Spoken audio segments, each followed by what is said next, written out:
बांग्लादेश भारत को आंखें दिखा रहा था, लेकिन एस जयशंकर के एक जवाब ने बांग्लादेश की सारी हेकड़ी निकाल दी है। नमस्कार, मैं हूं वैभव दीक्षित।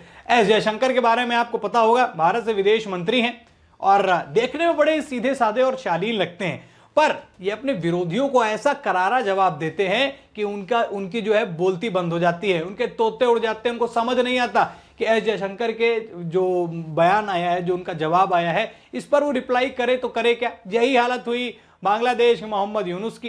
कुछ छाती चौड़ी कर रहे थे, चीन को व्यापार का न्योता दे रहे थे और उसी व्यापार के बलबूते जो है वो अपनी छाती चौड़ी कर रहे थे। अब मामला पहुंचता है चिकन नेक पर। उसी चिकन नेक को लेकर यूनुस ने एक विवादित बयान दिया और उसी पर अब एक भयानक फटकार आई है एस जयशंकर की। अब सबसे पहला सवाल आपके मन में आ रहा होगा कि ये चिकन नेक क्या है, तो चलिए सबसे पहले मैं आपको चिकन नेक के बारे में समझा देता हूं। देखिए, सिलीगुड़ी कॉरिडोर के बारे में आपने सुना होगा, उसे कहते हैं चिकन नेक। जी हाँ, सिलीगुड़ी कॉरिडोर जो है उसे चिकन नेक कहते हैं। सबसे बड़ा सवाल ये होता है कि इसे चिकन नेक कहा क्यों जाता है। दरअसल ये मुर्गी की गर्दन की तरह पतला होता है। ये आप जो हिस्सा देख रहे हैं यहाँ पे, इसका आकार कुछ यू बना हुआ है, छोटे अक्षर में वो चित्र में बना हुआ है, इसलिए आपको समझ में नहीं आएगा। तो ये जो आकार है, इस आकार के बने होने के कारण इसे जो है चिकन नेक कहा जाता है। अब इसकी इंपॉर्टेंस बहुत है। ये भारत की मुख्य भूमि को इसके पूर्वोत्तर राज्यों से जोड़ता है। जो पूर्व के राज्य हैं उनसे ये चिकन नेक सभी को जोड़ता है और देश का बॉर्डर भी है। कई जगहों पर कई देशों के लिए आने जाने का रास्ता भी इसी से तय होता है,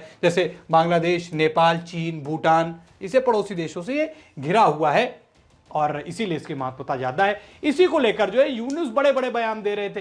यूनुस ने क्या कहा वो भी मैं आपको सबसे पहले बता देता हूं, इसके बाद मैं वो फटकार भी आपको बताऊंगा जो एस जयशंकर ने दी है। सबसे पहले आप सुनिए मोहम्मद यूनुस क्या कह रहे हैं। यूनुस कह रहे हैं कि इस क्षेत्र के समंदर का एकमात्र गार्जियन कौन है?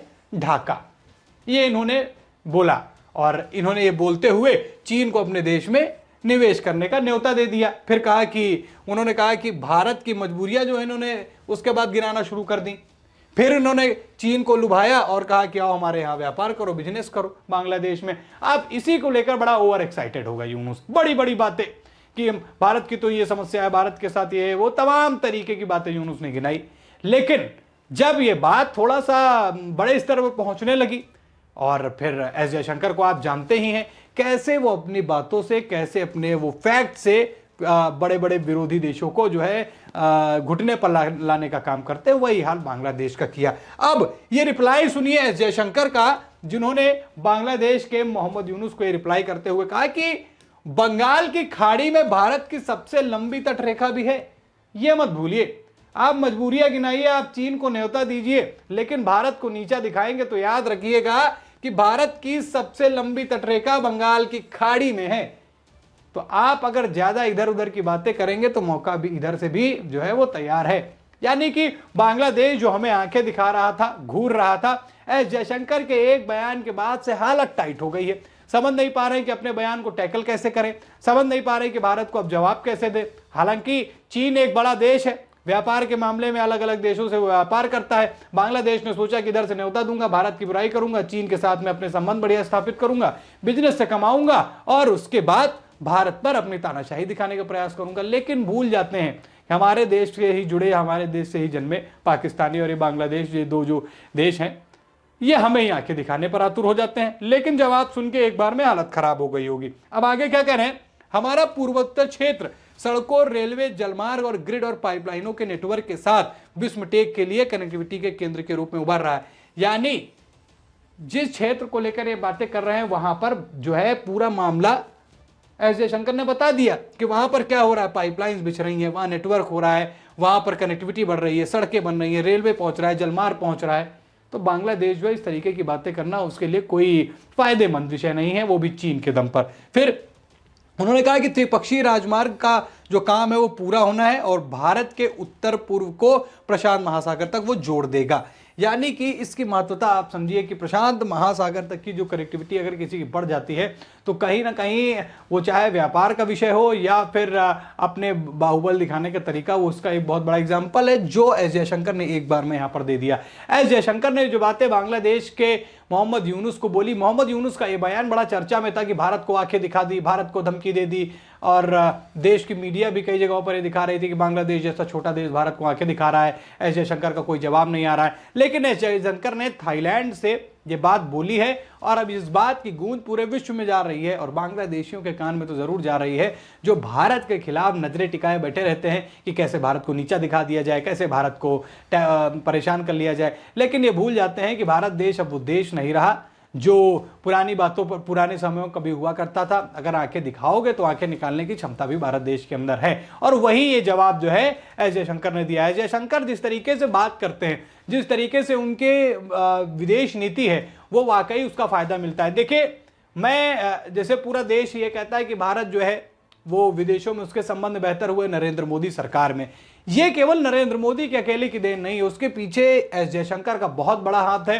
एस जयशंकर की नीतियों का बहुत बड़ा हाथ है और इनके विदेशी दौरे जो होते हैं जहां पर वो भारत के लिए डील करते हैं, उसका बड़े हिस्से का जो लाभ है वो एस जयशंकर की वजह से ही मिलता है। तो ये वो अनसंग हीरो हैं जिनके बारे में लोग जानते तो हैं कि हाँ विदेश मंत्री हैं, पर पीछे की कहानी नहीं समझ पाते और जो साइलेंट रहकर एक वायलेंट रोल निभा रहे हैं उसको लेकर भी अब ये चर्चा में आने लगे हैं। क्योंकि पिछले कई समय से जो देश भारत को आंखें दिखा रहे थे, जो देश भारत के खिलाफ बड़ी बड़ी बातें बोल रहे थे, बड़े देशों से अपने रिश्ते दिखाकर भारत पर चढ़ने का प्रयास किया जा रहा था, उन तमाम देशों पर जो है अब एस जयशंकर लगातार इसी तरीके से हमले कर रहे हैं। जो जिस तरीके से बातों से मानता है उसे उस तरीके की बातों से समझाया जा रहा है, जो आंखें दिखा रहा है उसे आंखें दिखाते हैं, जो हथियार दिखाता है उसे हथियार दिखाते हैं। बांग्लादेश हो या फिर पाकिस्तान, भारत ऐसे किसी भी देश से जो है इस तरीके से झुकने वाला नहीं है। भारत अब एक मजबूत और सशक्त राष्ट्र बन रहा है और ऐसी तमाम छोटी मोटी बातों और धमकियों को लेकर वैसे भी निगलेक्ट किया जाता है। लेकिन खबरें जब हावी होने लगे, खबरें जब देश के आत्मसम्मान पर आने लगे, उसको ठेस पहुंचाने का काम करता है, तो फिर एस जयशंकर के ऐसे जवाब जो है वो अभी धमकी भी नहीं लग रहा है, अभी उनको समझा भी दिया है। अब इसके बाद उनका किसी तरीके का उम्मीद है कि बयान नहीं ही आएगा, क्योंकि चीन के साथ जिस तरीके के व्यापारों की वो बात कर रहा है, जिस तरीके की सारी चीज़ों को बात कर रहा है, उसमें कहीं ये भूल जाता है कि भारत जितना बड़ा देश है, चीन उसके बाद भारत, उसके संबंध भले ही अलग तरीके से मीडिया में दिखाया जा रहा है, पर व्यापारिक संबंध आज भी चीन के साथ में भारत के ठीक ठाक चल रहे हैं। और जब से ये टैरिफ वाली बात आई है अमेरिका से, डोनाल्ड ट्रंप ने जो ये बात लगाई है, उसके बाद से माना जा रहा है कि भारत और चीन जो देश में आबादी के मामले में दो सबसे बड़े देश हैं, ये दोनों देश जो हैं आपस में मिलकर कोई इसका सॉल्यूशन निकालेंगे। अब खैर ये तो भविष्य में पता चलेगा, लेकिन जिस चीन के बलबूते बांग्लादेश फूलने का प्रयास कर रहा था, उसको एस जयशंकर ने एक बार में उनकी हेकड़ी निकाल दी है। क्या कहना चाहेंगे एस जयशंकर के बारे में, कमेंट करके जरूर बताइएगा। और एस जयशंकर का ये जो साइलेंट रोल है पर है बड़े ही वायलेंट, उस पर आप क्या कहना चाहेंगे, कमेंट करके जरूर बताइएगा। चैनल को अभी तक आपने सब्सक्राइब नहीं किया है दोस्तों, चैनल को जरूर सब्सक्राइब कीजिएगा। फिर मिलते हैं नई खबर में। वीडियो पसंद आई हो तो लाइक करें। धन्यवाद।